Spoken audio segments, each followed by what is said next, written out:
Muy bien, vamos a grabar de nuevo para el canal Figarus Tarot 1974. ¿Qué cosa les voy a dar ahora? Bueno, pues como les dije que este canal también iba a ser de leyendas, vamos a hablar un poco de leyendas. No es que la fidelidad de mi video esté mal. Acuérdense que es una historia de terror o cierto miedo, por así decirlo, y todas van a estar así, un poco oscuras y borrosas. Este es un gato negro, de barro negro, y este es mi cráneo, calavera.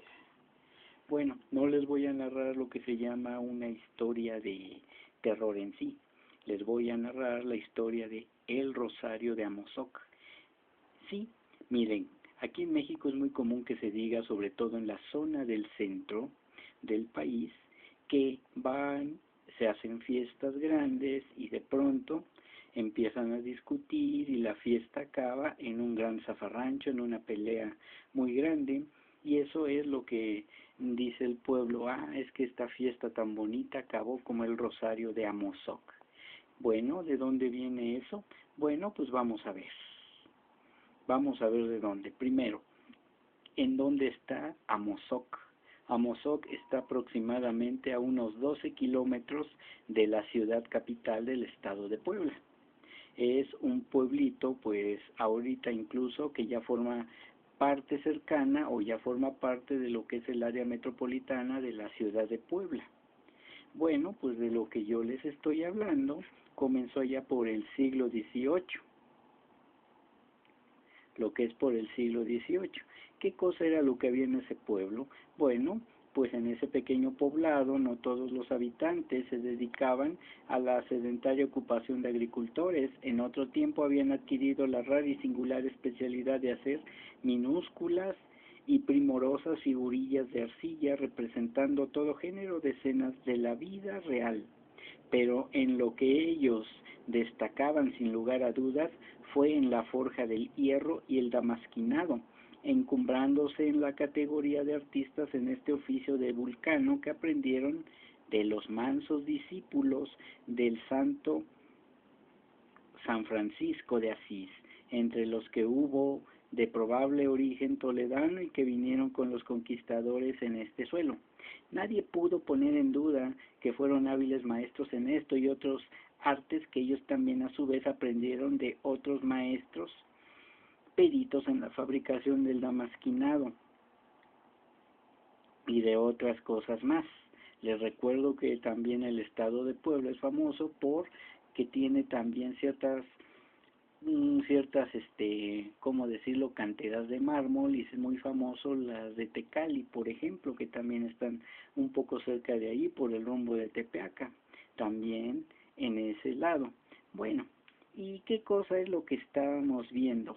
Bueno, pues que en este pueblito, en este tiempo del siglo XVII, siglo XVIII, pues las cosas estaban pues bien.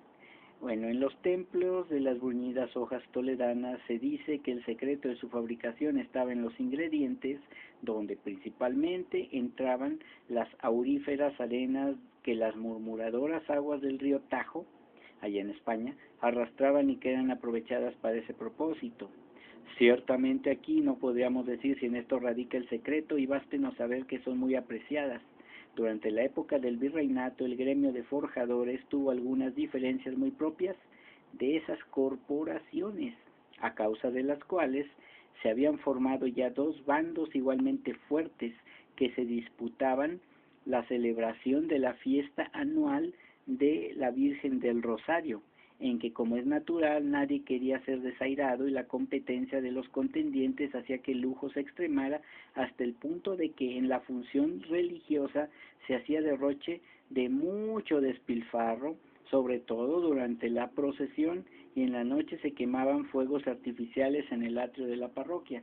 Claro, otra de las cosas por las que descolla Puebla, sobre todo el pueblo de Zacaole o Zacazole, cercano a Tecamachalco, es precisamente en que ahí también se hacen fuegos artificiales hasta la fecha.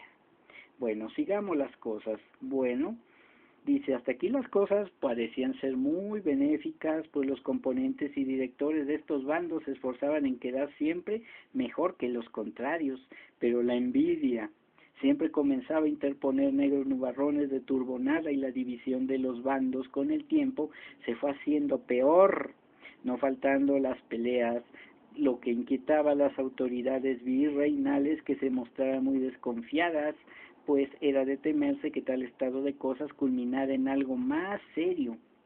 Y si a esto agregamos que uno de los dos bandos tenía como jefa o corifeo a una descendiente de nuestra madre Eva, mujer de pelo en pecho, a quien apodaban la culata. Sí, sí, sí, así como lo oyen, la culata, porque era una mujer alta, pues grande y pues bastante, ya saben de dónde tenía más para decirle así la culata.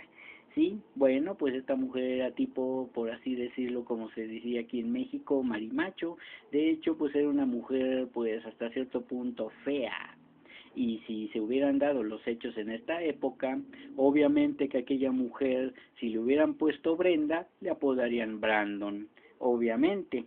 Esta era una mujer de pelo en pecho, a quien ya dije como apodaban, un apodo que tal vez le fuera aplicado, ya sea debido a su exuberante desarrollo de caderas. Lo cierto es que este marimacho tenía un amante de no recomendable aspecto ni antecedentes, a quien la autoridad tenía señalado por sus delitos y enredos, y la autoridad eclesiástica dispuso en obvio de diferencias y alborotos que los dos grupos celebraran la festividad alternativamente, unos en los años que tuvieran cifra par y los otros cuando estuviera en cifra impar. Con tan atinada medida se creyó que se daría por terminado este negocio, mas dicen que el hombre pone, Dios dispone y el diablo todo lo friega y lo descompone. Y así fue que por causa de uno de tantos alborotos de nuestra inquieta política militante de otros tiempos, la celebración de las festividades se interrumpió con el orden acordado, y cuando la calma y la normalidad volvieron a aquel terruño, tocó el turno en la celebración de la solemnidad a los de año par, lo que descontentó a los bandos opuestos, que alegaron que a ellos correspondía la celebración y que por causas de los trastornos políticos se les privaba de esta franquicia. Pero, sometido el punto a riguroso arbitraje, digamos a votación, se resolvió que no debía interrumpirse el orden que la autoridad eclesiástica y civil habían establecido, y los celebrantes del año impar, humillados y, como se dice, con la cola entre las piernas, mal de su agrado, se retiraron, no sin jurar que tomarían desquite, y como ya se supondrá, el caudillo de los descontentos era nada menos que la culata.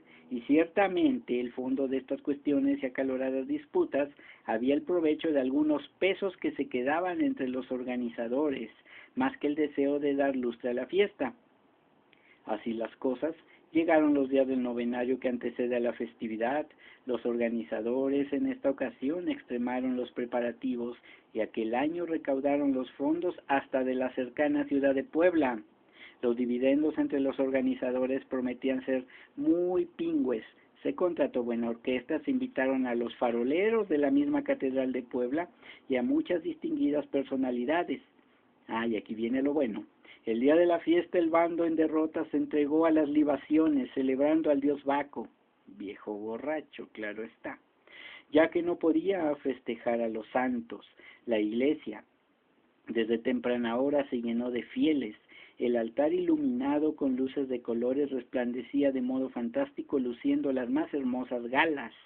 Las esbeltas columnas estaban revestidas de cortinajes de tafetán, etcétera, etcétera, etcétera. No faltaba ni el más mínimo detalle, y los faroleros formados en doble fila frente al altar.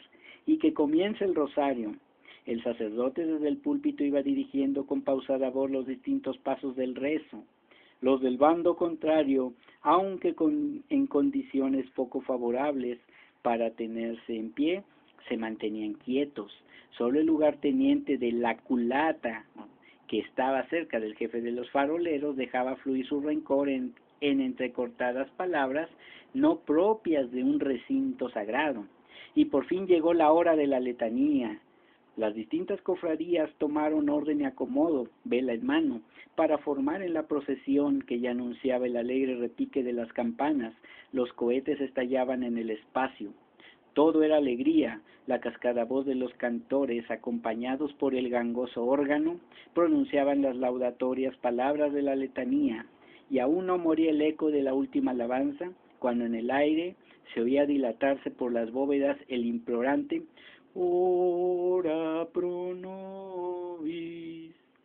El mal encarado amante de la culata mascullaba entre dientes toda clase de imprecaciones salpicadas de vitriolo. El vitriolo es una especie de veneno proveniente del mercurio. Bueno, por fin llegó el momento en que en la letanía se canta aquello de Mater Immaculata, que significa Madre Inmaculada, tal como lo rezaba la Iglesia Católica en latín hasta los años 60, porque utilizaba el latín como su idioma sacro, su idioma religioso. Mater Immaculata significa Madre Inmaculada. Y entonces, el muy tarado, el muy idiota, el muy imbécil, amante de la culata, entendió lo peor, en cuya trastornada mente este tonto tradujo por maten a la culata, y sin esperar nada gritó con toda la fuerza de sus pulmones, eso sí que no, hijos de su tal por cual, y acto seguido, continuo, se lanzó como una feroz alimaña, como una fiera, cuchillo en mano, sobre el jefe de los faroleros que llevaba la voz cantante. Y el desconcierto que se siguió no es para describirse. Palabras altisonantes alternadas con fuego líquido, pedradas, golpes, cada banco reclinatorio se convirtió en una trinchera, aullidos, gritos. Los faroles se convirtieron bien pronto en arma ofensiva de gran efectividad. A cada golpe venían por tierra 3 o 4 contrincantes de los más resueltos. El sacerdote no los exhortaba a gritos a la cordura, le lanzaba aspersiones de agua bendita con el hisopo mientras rezaba con trémula voz la magnífica, creyendo como es natural que el demonio se había apoderado de aquellos malandrines y desalmados que no se daban tregua en las acometidas, y el que en sustitución del jefe de los faroleros dirigía la maniobra campal era un mocetón bien desarrollado que gritaba a sus subalternos: ¡adelante con los faroles, muchachos! Todo era confusión, la campana sonaba en señal de auxilio, y solo cuando el señor alcalde se presentó en el lugar con un fuerte piquete de soldados, se serenaron los ánimos. Restablecida la calma, fueron desfilando contusos heridos, y en el campo quedaron 3 o 4 muertos. Hechas las averiguaciones de rigor, tocó la peor parte a las falanges de la revoltosa culata, y la autoridad virreinal, al tener conocimiento del escándalo en el recinto sagrado, colmada por tanto desatino, decretó el encarcelamiento de uno, la condena a trabajos forzados de otros, y con el mayor sigilo el destierro de la pintoresca heroína, la brava culata, que ha dado motivo a que cuando una empresa pinta mal se diga con sorna: esto acabará como el rosario de Amozoc. ¿Cómo ven esta leyenda? Bueno, pues así es como la cuentan allá en el estado de Puebla. Esta es la famosa historia del rosario de Amozoc. Muy bien, yo espero que les haya gustado, y para el canal de Figarus Tarot 1974 me despido yo, Fígaro Gato. Que pasen muy buenas noches.